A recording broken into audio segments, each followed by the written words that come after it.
આપણાથી સૌથી મોટું જે કંઈ ન છૂટતું હોય તો એ છે ખાવાનું.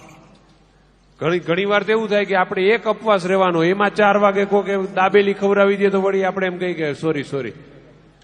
કારણ કે એક વાતે આપણે ખાવાનું, કારણ કે આપણે એક તો છીએ ગુજરાતથી, કે શિયાળામાં ઠંડી જામે, બુસ્કોટ ઉપર બંડી જામે, 6 ડિગ્રી ઠંડી સામે નાકની અંદર ગુલ્ફી જામે.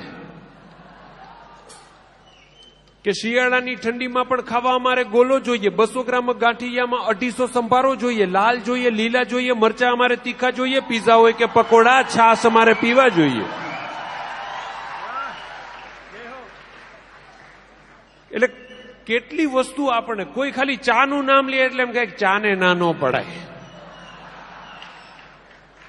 ચાના એવા વર્ણન કર્યો કે ચાની વાત છે, કઈ નાની વાત છે. બોલો, અડધી કટિંગ એમ થાય કે આ તો એનું જીવન છે.